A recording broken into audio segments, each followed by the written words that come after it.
Hola, hola. Bueno, vamos a seguir. Vamos a hacer el último panel antes de ir a almorzar. Vamos a hacer el panel de Javier Mora y Jorge Pérez sobre inteligencia artificial en salud. Cómo optimizar el acceso a la salud.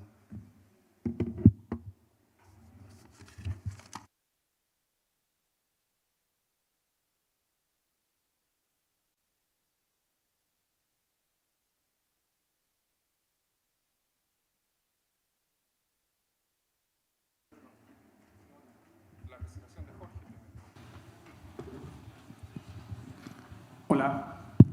Bueno, gracias a Alfredo, que los dejó a todos despiertos. Entonces así vamos a estar va a ser más fácil la pega que tenemos con Javier. Mientras ponen la presentación, esa tampoco es, ¿no? Aunque está linda, pero... Es así. Sí, gracias. Paso con esto, supongo. Ya, perfecto. Bueno, primero es un honor estar con Javier en HIMSS, juntos en un panel. Nos conocimos hace harto tiempo, cuando la inteligencia artificial no estaba tan de moda, ¿no? Yo era profesor en la Universidad de Chile. Javier todavía tenía un accidente, entonces estaba ahí. no podía ir a la clínica y nos vimos en una charla y desde ahí hemos tenido un camino largo que vamos a ir tratando de comentar con ustedes, principalmente aplicando tecnología en salud como una combinación, ¿no? Tú eres cirujano cardiólogo. Sí, cirujano cardíaco. Sí. Claro, genial. Yo soy informático, entonces somos como un equipo técnico y médico. ¿Qué es lo que vamos a hacer en la primera parte de este panel? Lo planteamos con Javier como un panel donde queremos entregarle algunas herramientas y también discutir algunos casos. En la primera parte yo voy a hablar un poquito de los fundamentos de hecho voy a enseñarles en 5 minutos cómo funciona ChatGPT, pero de verdad, no escribiendo cosas. ¿Qué es lo que hay adentro? ¿Qué es lo que hay detrás de eso? Porque así empezó nuestra relación, como viendo qué es lo que hay detrás de las cosas y luego viendo dónde se podrían aplicar, ¿sí? Y de ahí Javier nos va a contar un poquito de las aplicaciones en Chile. Bueno, yo soy Jorge Pérez, trabajo en Zero.ai, pero aquí en esta charla vengo más como académico. Les voy a contar un poquito de los fundamentos de esto. Entonces, lo primero es que hoy día, como dijo el presentador anterior, todos conocemos lo que es ChatGPT, todos hemos interactuado con él, pero la pregunta es de dónde viene, cómo funcionan estas cosas por detrás y por qué están dando buenos resultados hoy día. Entonces, la pregunta que está como en base es cómo puede el computador hoy día hacer sentido del mundo humano, y yo les voy a tratar de explicar cómo lo hace. Entonces, lo primero es que hoy día lo hace con una técnica que se llaman redes neuronales artificiales. Hoy día se llaman Generative AI, pero son redes neuronales artificiales. Esa es una neurona, ustedes saben mucho más de esto que yo soy informático, esta es una neurona natural, real. ¿Es así o no, Javier? ¿Sí son así? Sí, tal cual, muy bien. La dibujaste muy bien. Perfecto. Entonces, hace algún tiempo unos matemáticos dijeron, ok, si esa pequeña unidad de cómputo hace que seamos inteligentes los humanos o algunos animales, entonces tratemos de hacer lo mismo en el computador. Y se inventaron este modelito que es muy similar a lo que ustedes veían antes. Es tiene entradas y tiene una salida. Esas flechitas simplemente representan como los estímulos que tendría una neurona. Aquí van a ser números. Y la salida es como cuando la neurona se excita, es que es lo que entrega hacia el otro lado. Entonces, además, para representar como el ancho de las dendritas, ¿se llaman dendritas? El ancho de las dendritas, los investigadores le pusieron estos como pesos, que son números simplemente que están asociados a cada una de las entradas. Y la salida no es como ciencia de la NASA, es súper simple, es simplemente una multiplicación de los pesos de las dendritas por las entradas y todo eso sumado. Es sumas y multiplicaciones, nada más. ¿Ya? Entonces, ¿qué es lo que dice eso? Que la salida de la neurona es simplemente una ponderación de sus entradas. Con un ejemplo, si nosotros tenemos a entrada 0, 1, 1, 0, 1 y esos pesos, entonces la salida, si usted hace la matemática, va a ser 0,3. ¿Ya? Todos supongo que saben lo que es una multiplicación y una suma. Hoy día saben cómo funciona una neurona artificial, una sola. ¿Qué es lo que es una red neuronal artificial? No es nada más que un conjunto de estas neuronas donde las salidas de unas son entradas de otras y se van componiendo salidas, entradas, hasta que me dan una respuesta final, ¿sí? Entonces, ustedes ahora, todo el público de HIMSS sabe lo que es una red neuronal artificial. Ahora, así como se las mostré, no sirve de mucho. Lo que les voy a mostrar en 2 minutos es cómo se entrena una de estas redes neuronales artificiales, que es cómo le enseñamos a estos modelos a que tengan comportamientos que para nosotros parecen inteligentes. Entonces, lo que les voy a mostrar aquí, esto es como de nuevo, es una especie de esta red, como les mostré antes, donde todas las conexiones son iguales. No hay aprendizaje. Podrían pensar que es como un cerebro de un recién nacido, no sabe nada. ¿Ya? Y lo que voy a hacer es el siguiente ejercicio. Aquí tienen una foto muy bonita de un gato que está compuesta por píxeles, y lo que voy a hacer es poner el valor de cada uno de esos píxeles, que finalmente, si ustedes piensan en el computador, no es nada más que un número. El valor de cada píxel es un número. Lo voy a poner como una entrada a cada una de las neuronas iniciales. Entonces, ¿qué significa eso? Que cada una de esas neuronas va a tener una especie de color. Voy a ponerle como colores simplemente para no poner número ahí.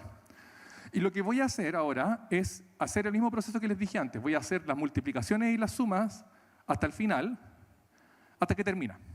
Y voy a interpretar el final.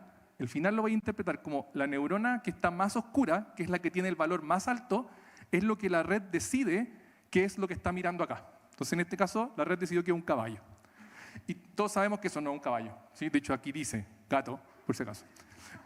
Entonces, es razonable. Esta red nunca ha visto una foto, nunca se ha enfrentado a un problema como este, pero nosotros le pusimos eso allá, y lo que vamos a hacer es nos vamos a enojar. No es exactamente así, pero le vamos a decir, red, eso no es un caballo. Nunca más me digas caballo cuando yo te muestre esa foto. Esto es un gato. Y le vamos a decir, cambia los valores de estos pesos que tenía, de tal manera de que la próxima vez que te muestre esta imagen, me digas gato. Y los valores se cambian. Aquí lo estoy representando como, si se dan cuenta, se cambiaron de allá hacia acá. Después podemos ver esos detalles, porque se cambian en esa dirección. Si se dan cuenta, la red ahora es un poco distinta. Cuando pongo estas líneas más anchas, quiere decir que ese número creció. ¿Qué es lo que va a pasar ahora entonces? Si le muestro una foto del mismo gato, voy a aprender nuevamente las neuronas, pero se van a aprender de otra forma, y se va a aprender con gato, allá, y vamos a estar súper contentos. ¿Sí?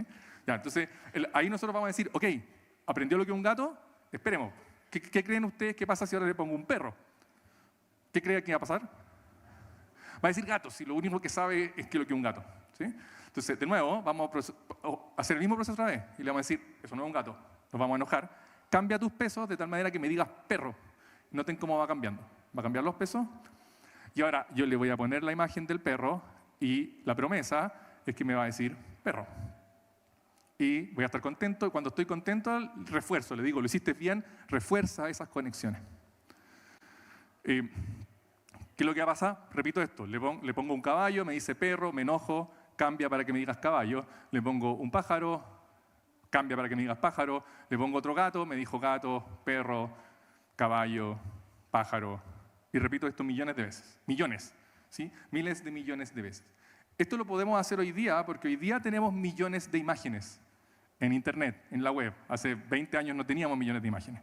También yo les puse una red neuronal que es de juguete, es chiquitita. Las redes neuronales que hacen esto son gigantes, gigantes. Tienen cientos de capas, miles o millones de neuronas como las últimas que han tenido acá.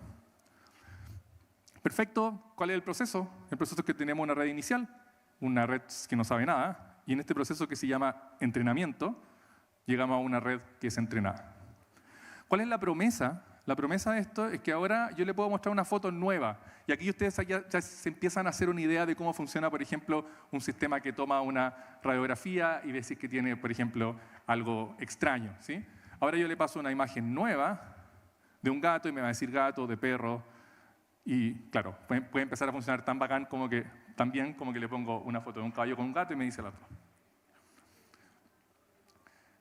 Lo que decimos es que la red aprendió a reconocer animales. ¿Sabe lo que es un animal? No sabemos. O sea, yo creo que sé lo que es un animal, pero posiblemente funcione igual que esto, no lo sabemos. ¿Sí? Lo importante es que estas redes gigantes han empezado a tener representaciones, funciones que son increíblemente complejas. Entonces, ok, les dije imágenes, pero hoy día lo que está de moda y lo que todos ustedes han escuchado hablar posiblemente son los modelos de lenguaje humano, cómo una de estas redes neuronales puede aprender y puede usar lenguaje humano. Y es bien simple porque, o sea, cuando uno ve la respuesta es más o menos simple, pero la técnica está basada en lo siguiente. Antes nosotros le mostrábamos una imagen a la red y le decíamos, dime qué imagen es, y la reforzábamos. Ahora lo que vamos a hacer es algo como esto. Vamos a hacer que complete la oración. De hecho, si ustedes la leyeron hace un rato, todos saben cuál es la palabra que falta, ¿no?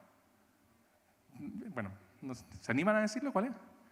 Limpia, ¿sí? Intenté dejar la cocina tan limpia como pude. Sebastián no pudo salir sino limpia su habitación. Andrés está tranquilo porque tiene la conciencia limpia. el resolver este problema de decir la palabra que faltaba no fue difícil para ustedes, fue muy fácil. Casi ni tuvieron que leer, saben completarla. Entonces, lo que hicieron algunos investigadores dijeron, ok, voy a aprovecharme de esta propiedad del lenguaje para entrenar una red neuronal gigante que aprende a completar una oración. Y desde ahí tenemos cómo funcionan las redes hoy día demasiado bien. Se les voy a mostrar cómo lo hacen, entonces más o menos parecido. Intenté dejar la cocina no sabemos cuál es la palabra ahí, como pude. Nosotros sabemos que es limpia, pero la red inicialmente va a decir cualquier cosa. Va a decir inyección, mal. ¿Sí?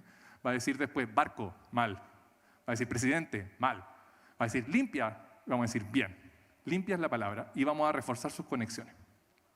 Y de nuevo, lo vamos a repetir con millones y millones de frases y palabras.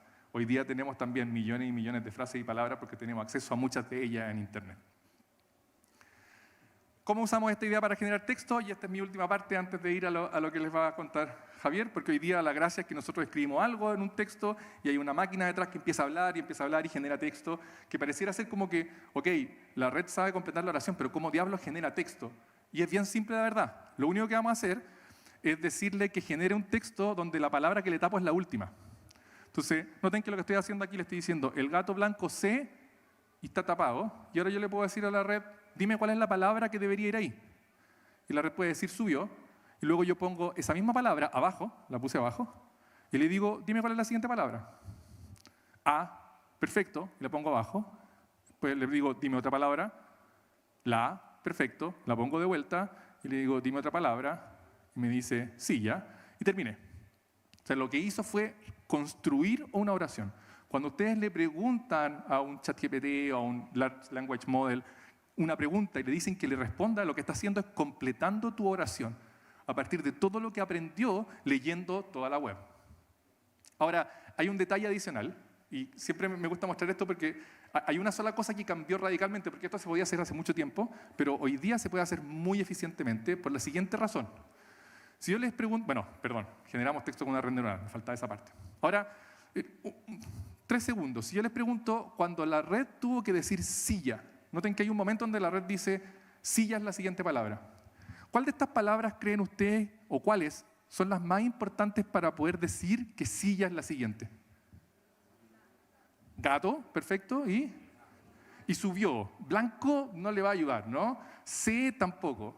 De hecho, fue simple para ustedes darse cuenta de eso. En el momento en que, y esta es la idea que revolucionó la tecnología y nos permitió hacer lo que estamos haciendo hoy día, que yo no voy a conectar todo, sino que le voy a permitir a la red que decida cuáles son las palabras más importantes para decirme cuál es la que está en la salida. Eso se llama atención neuronal. Y atención neuronal es lo que está detrás de los Large Language Model hoy día. De hecho, así se construye ChatGPT.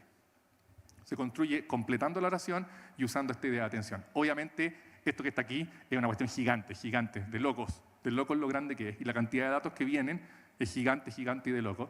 Pero eso es lo que se usa, nada más que eso. Bueno, esta termina mi parte de la presentación, así que dale tú ahora, Javier, con lo... Un semestre de universidad resumido en 15 minutos. ¿Con cuál se avanza? Wow, es un privilegio escuchar a Jorge porque explica tan bien y resume tan bien tremendos conceptos. Y bueno, ahora la idea es, con lo que Jorge nos comentó de qué hay tras bambalina detrás de todo esto, contarles qué se puede hacer, en qué se puede transformar esto y un poco la experiencia de lo que hemos hecho para transmitirle que se puede hacer. Se puede hacer en Chile con nuestros recursos, con nuestros datos, con nuestros humildes y a veces desordenados sistemas, a veces no integrados, pero se puede hacer.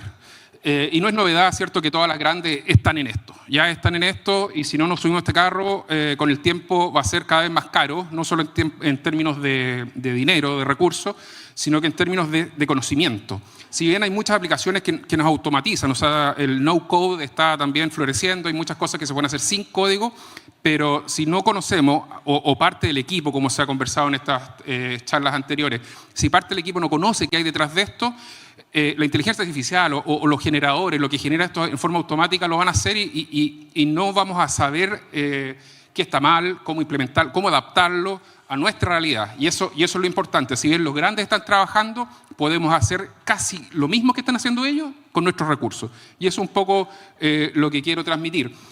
Cada vez más se está publicando el tema. Este no es como el libro de números que nos mostró antes, pero es un clásico, el Deep Medicine, del doctor Eric Topol, que es un cardiólogo británico que tuve la oportunidad de conocer cuando estuve en Inglaterra, muy simpático, y hace bastante tiempo ya planteó lo que hoy está en boca de todos.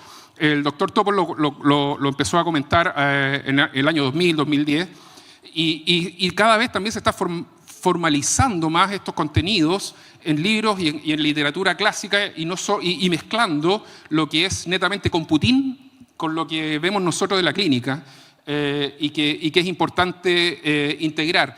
Si usted hace una búsqueda en PubMed, Clinical Data Science, ustedes ven que recién el año 2000, 2010, 2015 está empezando a subir lo publicado en esto. O sea, esto es una realidad. O sea, no es algo futuro, es una realidad que estamos viviendo y que podemos también desde nuestra mirada aportar. Esto es solo una imagen para contarles que un poco lo que contó Jorge, por ejemplo, hay tecnología en este diagrama, pero también en medicina, con esta mirada de nuevas técnicas computacionales modernas, podemos cambiar un poquito el paradigma, cómo vemos los datos nosotros tradicionalmente. Estamos muy acostumbrados a bioestadística, ¿cierto? En toda la escuela de pregrado y posgrado siempre tuvimos ramos de investigación, de bioestadística, de medicina basada en la evidencia, etc.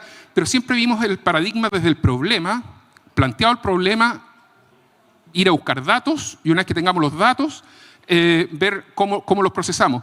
El paradigma con el procesamiento de grandes volúmenes de datos cambia, y podemos, a partir de los datos, encontrar gran cantidad de información. Y eso es un poco lo que estas tecnologías, lo que Jorge explicó bien antes, nos permiten.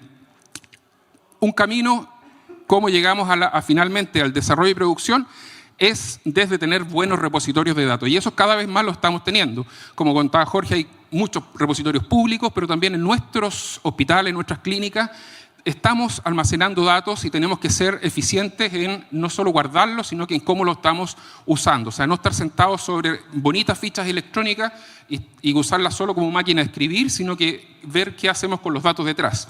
La limpieza y preparación es algo que demora muchísimo y es gran parte de lo que la pega sucia, por decirlo así, que lleva finalmente a todo lo que vemos después bonito. El 80% del tiempo está aquí.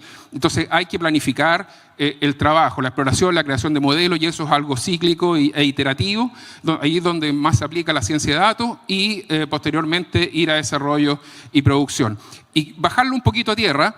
Este trabajo lo desarrollamos con Jorge el año 2018, partimos el año 2018, y en ese tiempo vi por aquí que estaba la doctora Meicho Malí. Ella era directora médico de la clínica. Ella tuvo la visión de autorizarnos a hacer este trabajo, porque en ese momento, en la clínica Las Condes, donde yo trabajo, nadie había pedido todos los datos.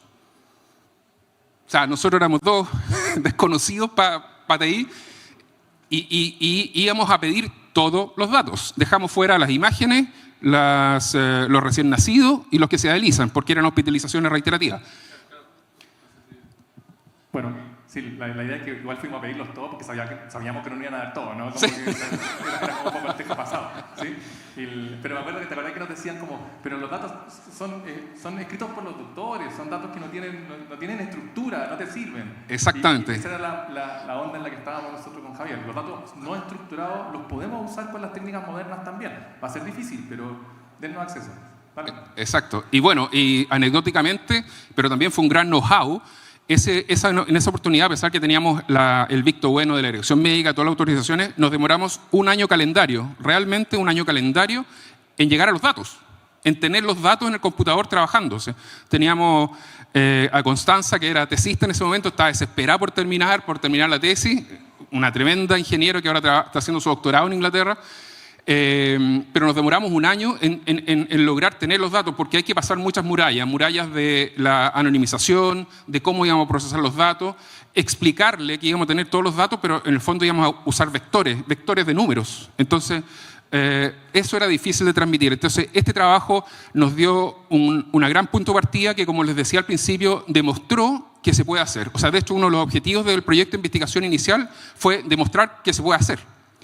Y sin ir más lejos, este proyecto nació conceptualmente primero en el Hospital San Borja. Queríamos hacer esto para predecir cuando un paciente, como en los hospitales se controlan cada 6 meses, ¿qué pasaba? Uno es ciego como especialista en ese tiempo. Entonces queremos predecir qué probabilidad este paciente de irse, por el solo hecho de irse alta al hospital, tiene probabilidades de volver a una hospitalización no programada. En el caso de los pacientes de insuficiencia cardíaca, que es lo que a mí me interesaba, era evitar una hospitalización de un paciente de insuficiencia cardíaca que ocupaba días UCI, por ejemplo. Pero bueno, en resumen, se pudo hacer, fue una muy linda experiencia esto, pudimos trabajar realmente con grandes volúmenes de datos. Como hablaba Jorge recién, entrenar redes neuronales con millones de datos es lo clave. Y fue lo clave y cambió un poco el paradigma de cómo se estaban usando los datos en la clínica en ese momento. Y por ejemplo, lo que decía Jorge, usamos 18 millones y medio de notas clínicas, o sea, texto libre que ocupaban, que normalmente y tradicionalmente en estadística y en TI de la clínica no lo pasaban esa parte. Siempre cuando iban a pedir los datos para hacer una investigación, para hacer algo, pasaban los típicos datos tabulares y esto se quedaba naturalmente fuera, tanto por los que lo ofrecían, porque decían, ¿para qué querer los datos libres si no se pueden ocupar?, como por la gente que lo requería, porque decía, ¿cómo voy a procesar una evolución médica, un protocolo quirúrgico? No sé. Entonces, con este modelo pudimos demostrar que pudimos ocupar texto libre para predecir la hospitalización de los pacientes, dentro de todos los datos.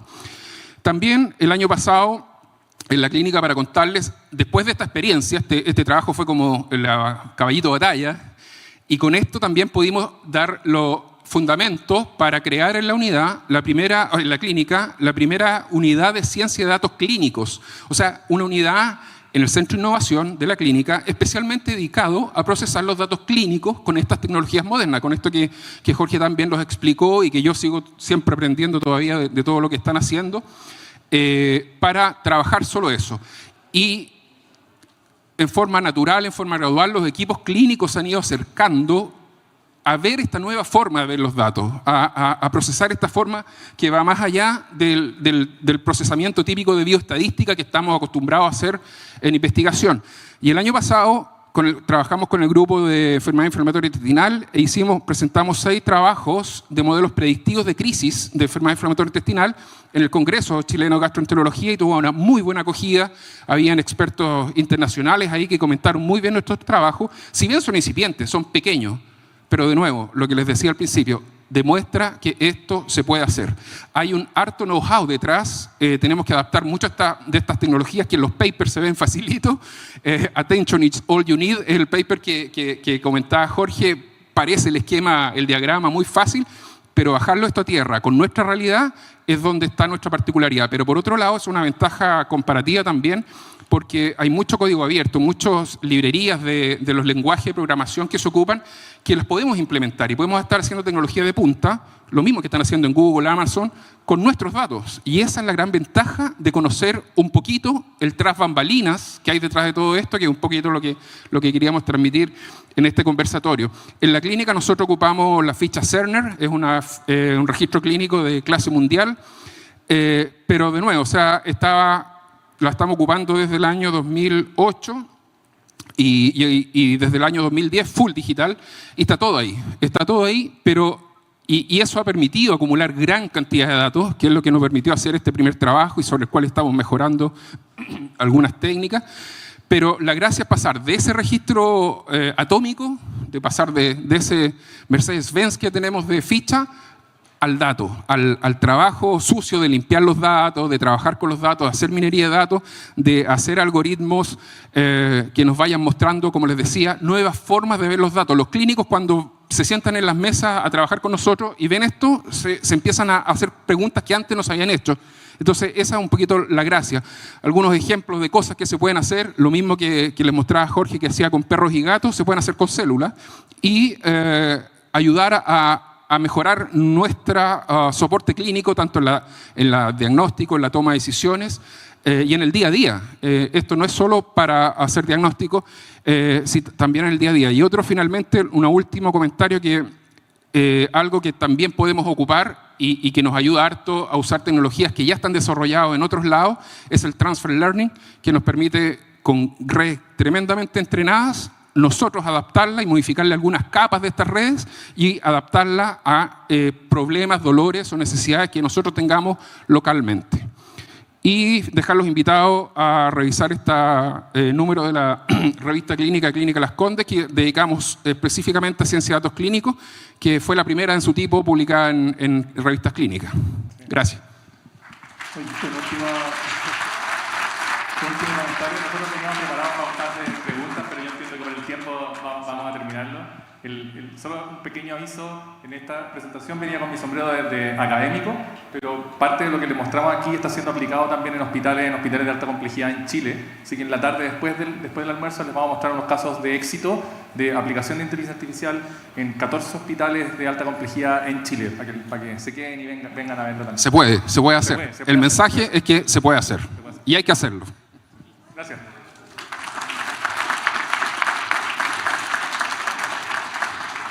Gracias, Javier. Jorge, gracias. Hola. Bueno, cortamos acá. Nos vemos después del almuerzo, después de 1 hora y cuarto, ¿ok?